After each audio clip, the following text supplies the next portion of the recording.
105 Raw FM Your Lifestyle, masih dari kawasan Jalan Jenderal Sudirman nomor 219 Kota Padang Sidimpuan. Rekan Raw masih ada Sri yang menemani ruang dengar Anda pastinya. Di malam hari ini kita berjumpa kembali. Ya, sekarang sudah menunjukkan di formasi pukul 20:13 di edisi Rabu 17 November 2021. Dan malam hari ini kita ada talk show bersama Institut Agama Islam Negeri ya, IAIN Kota Padang Sidimpuan. Baik, kalau gitu langsung saja kita sapa di studio Raw FM sudah hadir narasumber kita. Penasaran? Dan sebelum kita sapa dulu, Anda boleh bergabung. Silahkan untuk mahasiswa-mahasiswi YAIN boleh bergabung di live Instagram kita ataupun live Facebook kita. Kalau Instagram di @rawfm Padang Sidimpuan dan kalau Facebook di @rawpadangsidimpuan. Dan untuk Anda mungkin punya pertanyaan, boleh silahkan di komen-komen di kolom komentar. Oke, baik kita sapa dulu. Assalamualaikum warahmatullahi wabarakatuh. Selamat malam. Waalaikumsalam warahmatullahi wabarakatuh. Selamat malam juga. Iya, dengan Ibu siapa ini? Ya, perkenalkan saya Delima Sari Lubis, dosen Fakultas Ekonomi dan Bisnis Islam YAIN Padang Sidimpuan. Oke, baik. Gimana kabarnya hari ini, Bu? Alhamdulillah sehat. Sehat. Semoga baik. semoga Padang Sidimpuan juga sehat ya. Iya, baik. Baik, itu tentunya yang kita harapkan ya, kesehatan apalagi di masa pandemi saat ini yang masih marak-maraknya ya. Dan baik, malam hari ini kita membahas tema transaksi-transaksi yang dilarang dalam Islam. Baik, sebelum kita ke inti-inti pertanyaan, boleh Bu dijelaskan transaksi ini apa sih sebenarnya? Oke, baik. Terima kasih ya, Dek. Bismillahirrahmanirrahim. Assalamualaikum warahmatullahi wabarakatuh ya. Masyarakat Kota Padang Sidimpuan, tentunya dimanapun kita berada yang mendengar siaran ini ya. Kami dari FEBI, dari Fakultas Ekonomi dan Bisnis Islam, khususnya saya pada hari ini adalah dosen ekonomi syariah ya. Hari ini sengaja saya mengangkat tema terkait dengan transaksi-transaksi yang dilarang dalam Islam. Kenapa? Karena setiap hari itu kita melakukan transaksi, ya Dek ya. Hampir semua orang setiap hari berkali-kali melakukan konteks transaksi, melakukan konteks hubungan antar sesama manusia. Nah, tidak bisa kita hindari kan?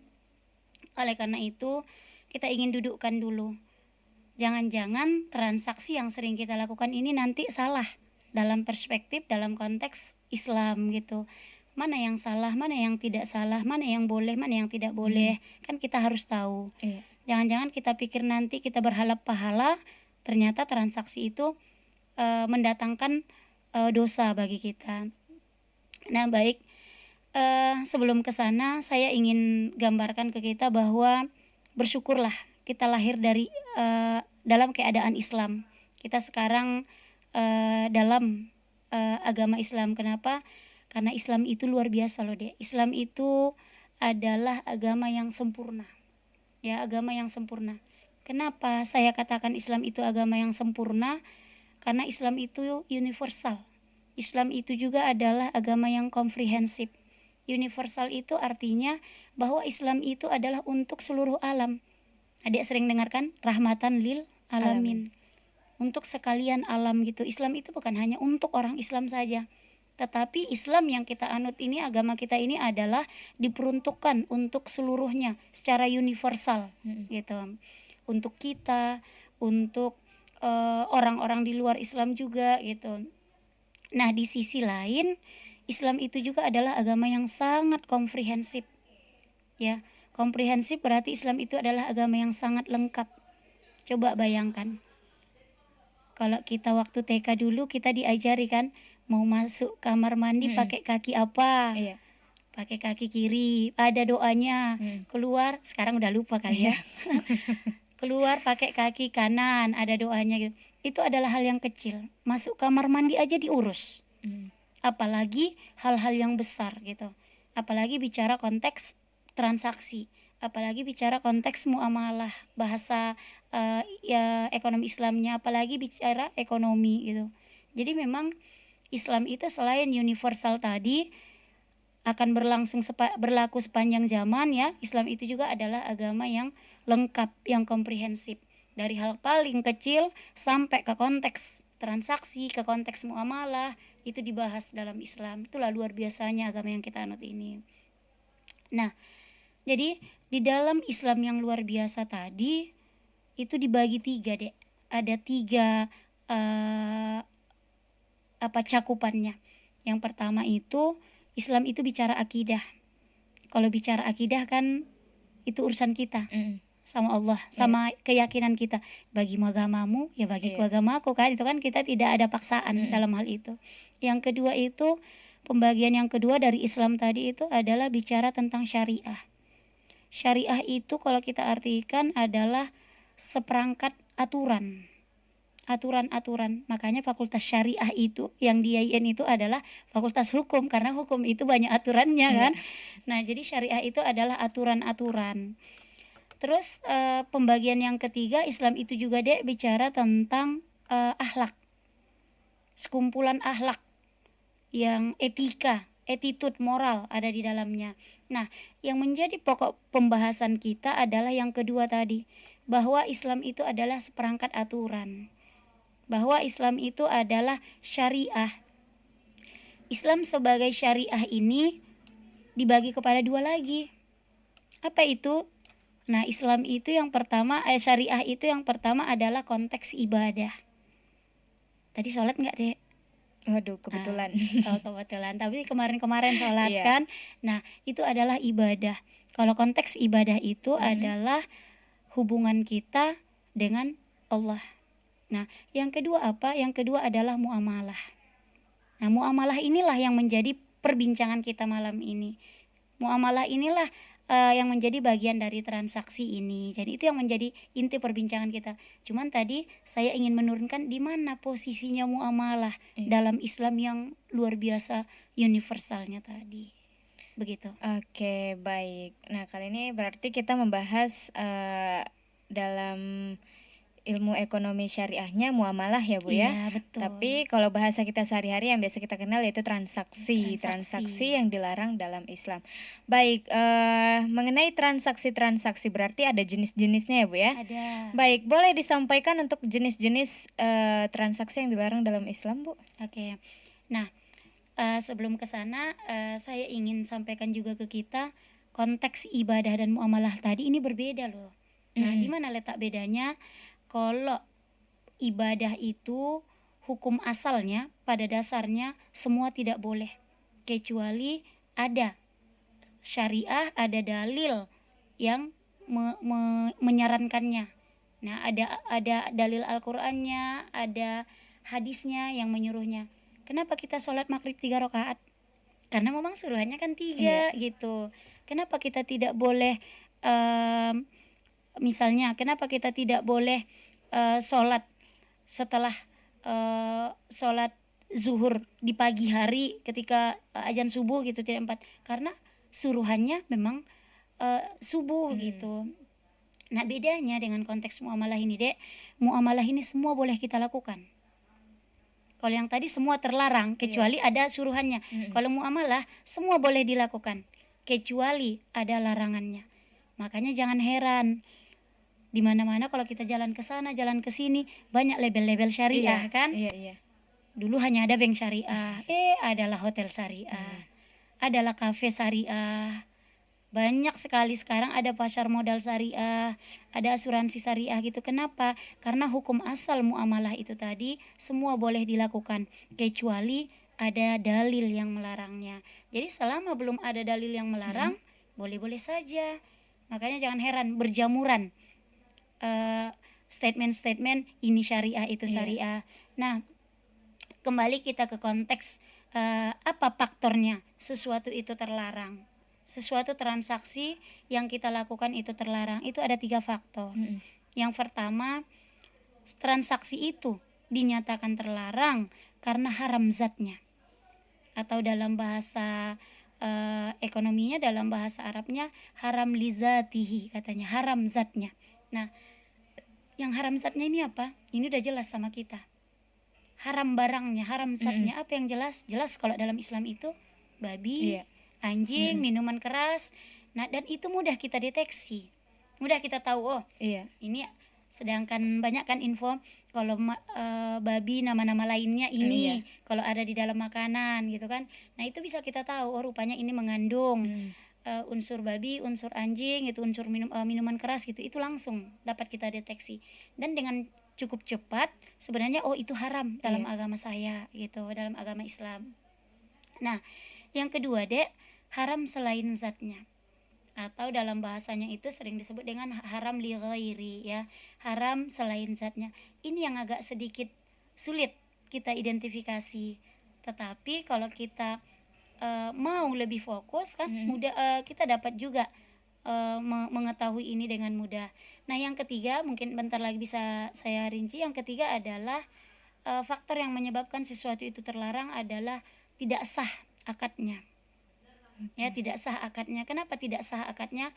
Ada akad-akad yang tidak lengkap, ada yang kurang, karena kalau kita dalam transaksi perlu akad. Jadi mungkin dalam transaksi itu ada hal-hal yang tidak terpenuhi. Jadi kenapa suatu transaksi itu terlarang? Itu ada 3 tadi. Yang pertama karena haram zatnya, yang kedua karena haram selain zatnya, dan yang ketiga itu karena tidak sah atau tidak lengkap akad-akadnya. Itu secara garis besarnya. Oke, baik. Baik, itu dia ya, sudah disebutkan oleh Ibu Delima Sari.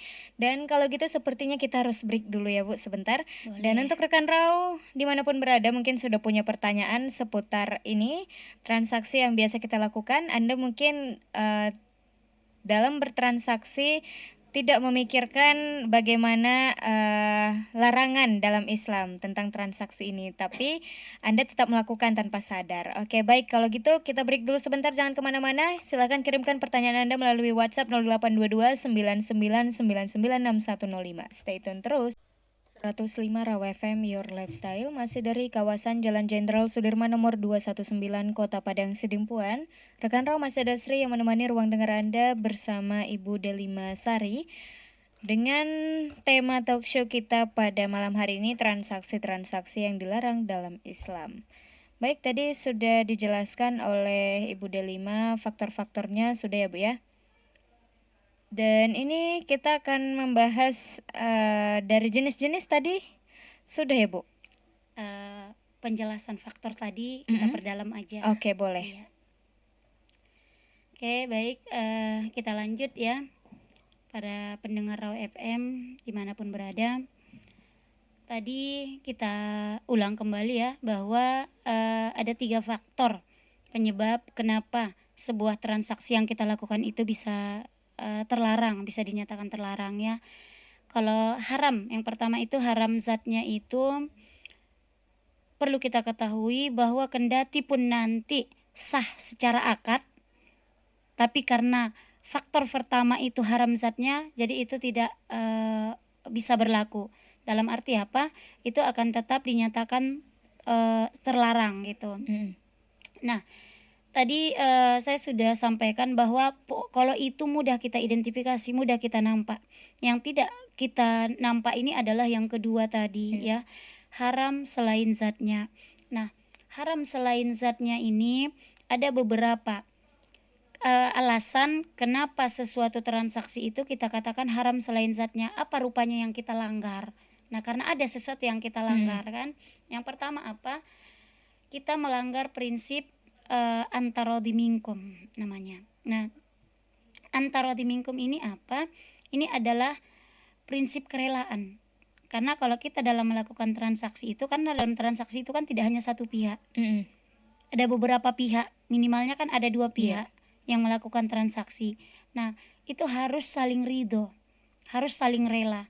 Nah, ketika salah satu pihak tidak rela, tidak ridho, berarti kita sedang melanggar prinsip-prinsip antarodi minkum. Kita sedang melanggar prinsip ketidaksepakatan, ketidakrelaan gitu.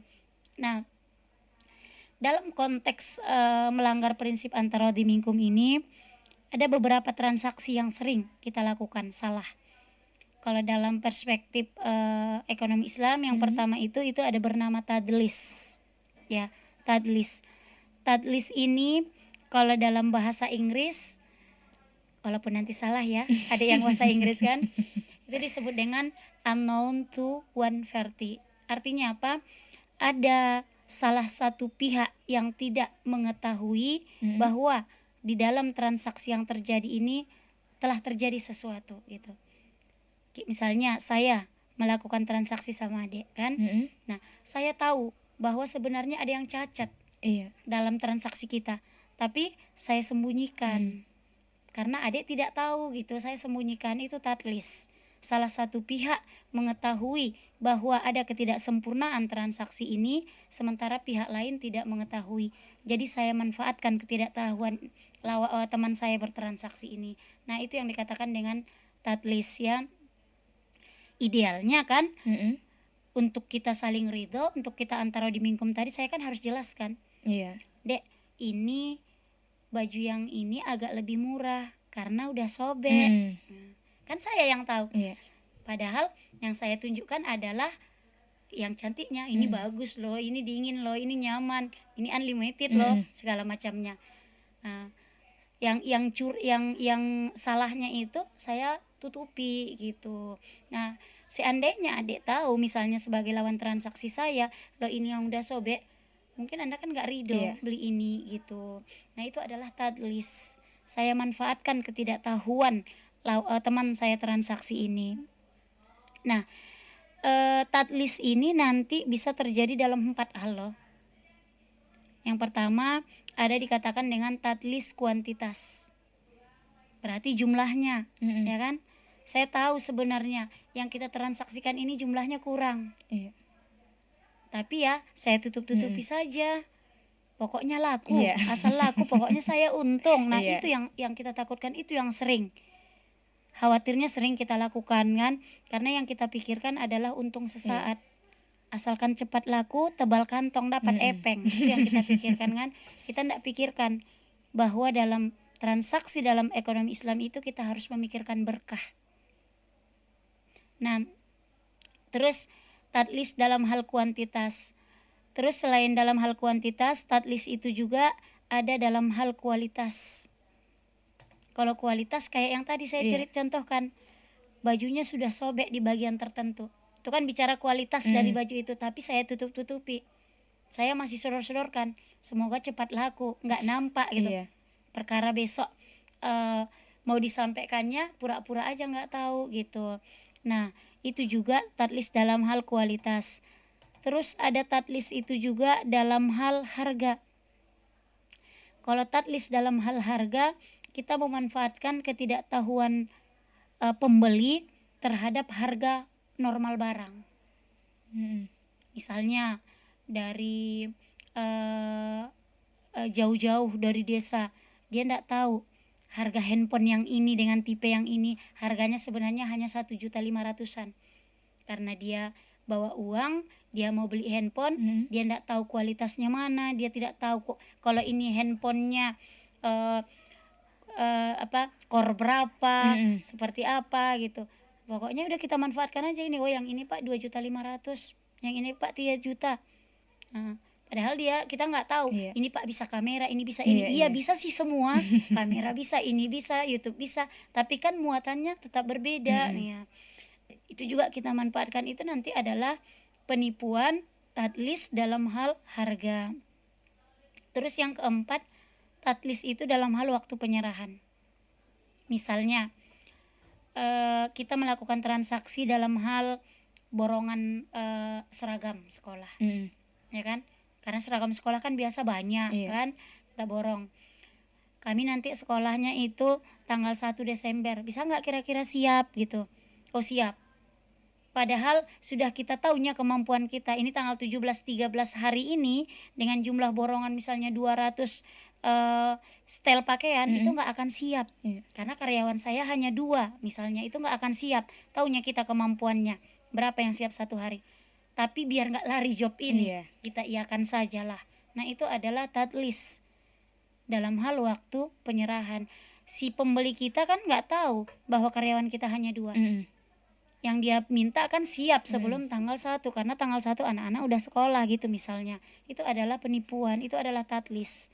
kita sudah tahu bahwa kita tidak akan mampu, tapi demi job, Iya. nah kita iakan.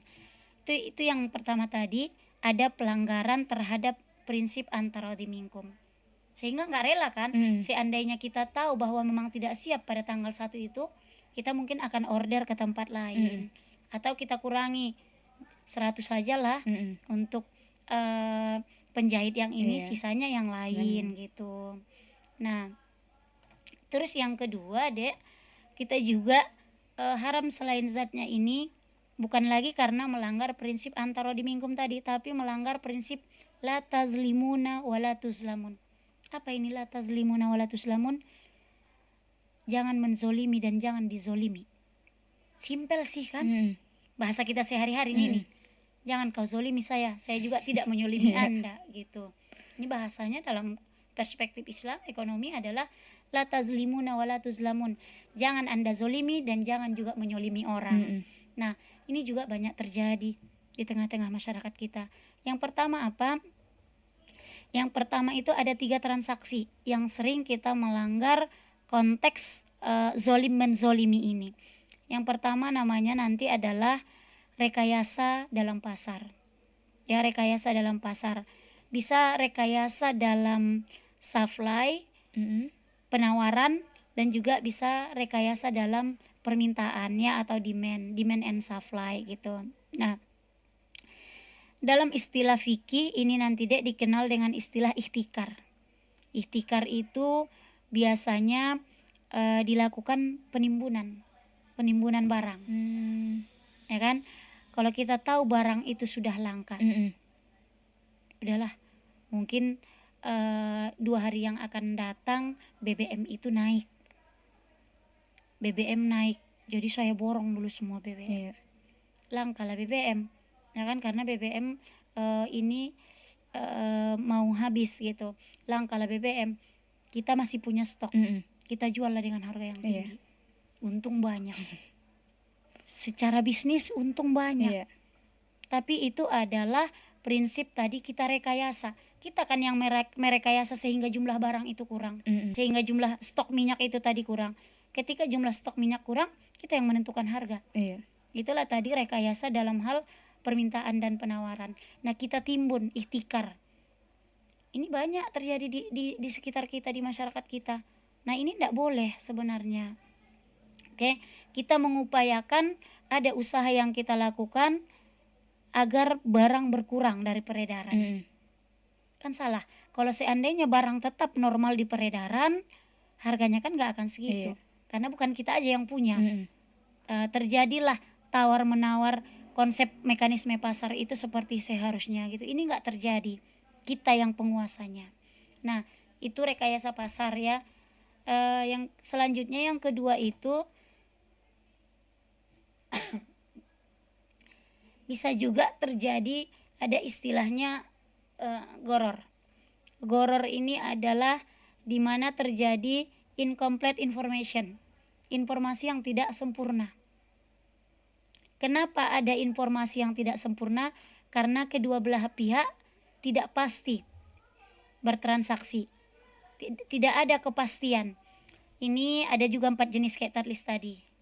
Ada kuantitas itu jual beli ijon. Itu mungkin sering kita melakukan transaksi ini, misalnya mau panen durian, masih bunga-bunganya, ya kan, masih bunganya. Datanglah satu toke ke kebun tersebut, saya beli ini ya, katanya, masih bunga. Itu kan nggak boleh. Kenapa? Kita nggak tahu kuantitasnya. Emangnya bunga durian ini akan jadi durian, dibeli dia lah dengan harga yang murah, ya kan? Ada yang menjamin bahwa akan jadi durian? Kan tidak. Nah, terus kita juga tidak tahu kualitasnya. Jangan-jangan rontoknya semua, gugurnya semua, nggak jadi, rugi. Jangan-jangan ternyata jadi durian yang bagus-bagus semua, harga jadi mahal. Nah, itu nggak boleh. Terus dalam hal kualitas, menjual anak sapi dalam kandungan, itu juga masih ada dilakukan oleh masyarakat kita. Transaksi seperti ini, berapa rupanya jumlah kualitas anak sapinya kita nggak tahu. Nanti cacat, kakinya 3 misalnya, yang kita bayar adalah dengan kualitas yang sempurna kan. Jadi dalam hal goror ini kita kedua belah pihak sama-sama nggak tahu kepastiannya. Saya penjual, Anda pembeli, itu sama-sama nggak tahu. Mungkin untung-untung, mungkin nanti lahir dengan sempurna, atau mungkin anak sapinya nanti kuantitasnya kembar 4, kan nggak di USG sapinya gitu. Nah, artinya apa? Kita tidak ini adalah informasi yang belum lengkap baik bagi penjual maupun bagi pembeli, tetapi sudah ada harga, tapi sudah kita lakukan transaksi, ini yang nggak boleh juga. Nah terus dalam hal waktu juga bisa terjadi penipuan ini. Misalnya apa? Kita menjual barang yang sedang dicari, yang sedang hilang, itu nggak boleh dijual, nggak boleh ditransaksikan ya, sehingga tidak terjadi goror. Nah yang ketiga, Dek, tidak menzolimi dan tidak dizolimi ini adalah transaksi riba. Ini mungkin yang sering kita dengar ya. Riba itu apa? Riba itu adalah ziyadah. Ziyadah itu artinya tambahan. Nah tambahan seperti apa? Adanya tambahan yang diperjanjikan di awal akad. Misalnya nih, Dek, boleh nggak pinjam duit, katanya. Berapa? 100.000. 2 hari aja, nanti saya kembalikan 2 hari. Boleh, tapi kembalinya 120.000 ya. Nah kan itulah unsur menzoliminya itu tadi. Kita lagi butuh uang 100.000, dikasih kita pinjaman. Boleh, enak kan dengar kata bolehnya. Tapi tapinya itu loh. Tapi pengembaliannya 120.000 ya. Udah ada 20.000 di sana.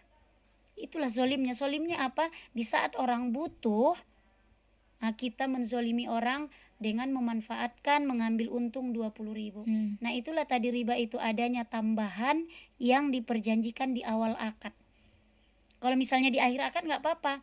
Ketika mau kembalikan 100.000 ini, karena berbesar hati, lagi banyak rezeki, saya kasih 150.000. Tapi nggak ada diperjanjikan di awal. Yang jadi masalah itu adalah, yang zolim itu adalah kita perjanjikan di awal akad. Itu dia.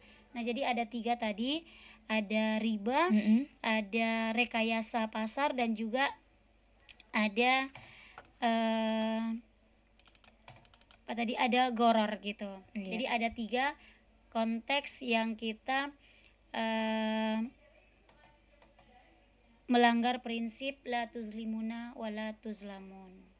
Oke, baik. Nah, kalau gitu sudah ada juga pertanyaan, tapi nanti di sesi ketiga sekaligus dengan kesimpulan. Jadi jangan kemana-mana rekan Raw, kita break dulu, stay tune terus di 105 Raw FM Your Lifestyle. Raw FM Your Lifestyle masih dari kawasan Jalan Jenderal Sudirman nomor 219 Kota Padang Sidimpuan. Rekan Raw masih bersama Ibu Delima Sari dan juga Sri di malam hari ini, tentunya di tema talk show transaksi-transaksi yang dilarang dalam Islam. Baik, tadi sudah ada pertanyaan ya Bu, kita cek dulu dari via chat WhatsApp. Ini dari Maya di Padang Matinggi, katanya bagaimana cara Islam menanggulangi kerugian yang dialami oleh pemberi pinjaman. Ini seputar riba tadi ya Bu ya. Oke. Ya baik, terima kasih. Ini dari siapa tadi? Maya, warga Padang Matinggi. Ya. Maya ya, bagaimana cara Islam untuk menanggulangi kerugian yang dialami oleh si pemberi pinjaman ya. Ini ceritanya, kita sudah memberikan pinjaman kepada seseorang yang meminjam kepada kita, tapi kita mengalami kerugian. Kenapa? Karena nggak dikembalikan pinjamannya gitu ya, karena nggak dikembalikan pinjamannya. Semoga pinjaman yang kita berikan itu tidak dengan transaksi riba ya, tidak dengan transaksi riba. Kita memberikan pinjaman dengan ikhlas gitu, ya kan? Tapi nggak dikembalikan. Nah, maka solusi yang ditawarkan sebenarnya menurut saya adalah dalam Islam itu kita boleh juga memberikan menyertakan adanya agunan, jaminan, ya kan? Kita boleh menjaminkan barang. Kita boleh meminta jaminan gitu. Nah, ketika tidak dikembalikan pinjamannya, Hmm. ketika tidak dikembalikan pinjaman kepada kita agar kita tidak rugi, jaminan itulah yang kita jual. Kalau seandainya tidak Mm-mm. sesuai dengan utangnya, harga jaminannya itu gimana, Bu? Nah, dalam konteks lembaga keuangan, misalnya dalam konteks perbankan syariah, makanya jangan kita seheran, oh banyak masyarakat kita perbankan syariah juga pakai jaminan, ya kan? Sama, jadi apa dong bedanya? Maunya jangan dong pakai jaminan. Nah, itu adalah kan untuk mengikat kita, Makanya kalau dalam perbankan syariah, besarnya jaminan itu adalah ada hitungannya juga. Berapa besar jaminan itu, nilai dari jaminan itu dengan berapa besar nilai pinjaman yang dipinjam itu gitu. Nah, Baik. kalau dalam konteks misalnya ini dengan antar sesama teman, kan antar sesama teman, tidak dengan lembaga, kita kan tidak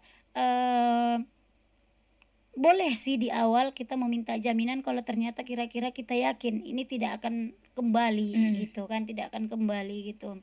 Nah, tetapi mohon maaf, mintalah jaminan yang memang mohon maaf, mintalah jaminan yang memang selevel, senilai dengan harga, dengan banyaknya uang yang dipinjamkan itu, ditahan jaminannya. Nah, ketika misalnya tidak dikembalikan, jaminan inilah yang akan kita gunakan, kita jual untuk membayar, untuk mengganti sebesar uang yang dipinjamkan ini, jadi tidak rugi gitu. Oke, Ya, baik. tetapi kalau kita kan jarang ini kita lakukan, harus dengan lembaga.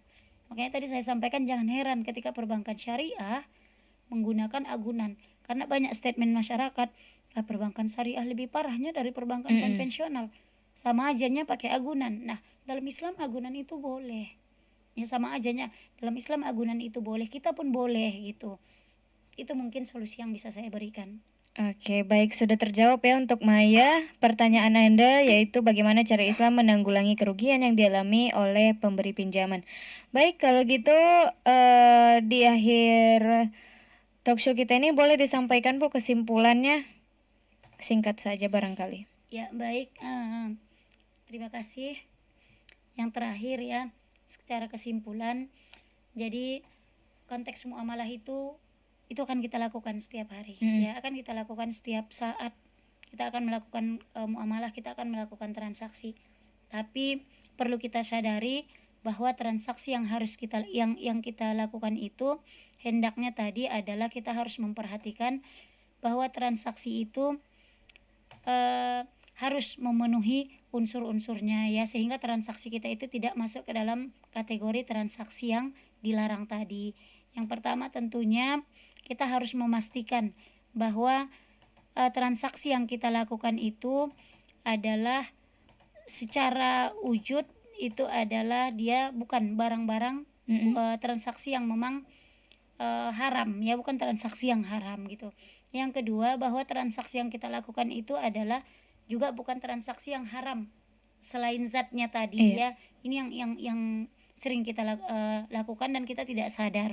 Yang ketiga, hendaknya transaksi kita ini adalah lengkapilah akad-akadnya sehingga memang sah transaksi yang kita lakukan itu mungkin deh, sehingga memang keberkahan. Jadi jangan kita hanya memikirkan keuntungan sesaat ya, tetapi memang yakinlah bahwa dalam transaksi itu perlu keberkahan sehingga memang kita mendapatkan kebahagiaan dunia dan akhirat. Mungkin itu saja, Sri. Oke, baik. Nah, rekan Rau, berakhir sudah talk show kita pada malam hari ini, tentunya tema transaksi-transaksi yang dilarang dalam Islam. Dan jangan kemana-mana, tetap di 105 Raw FM, Your Lifestyle.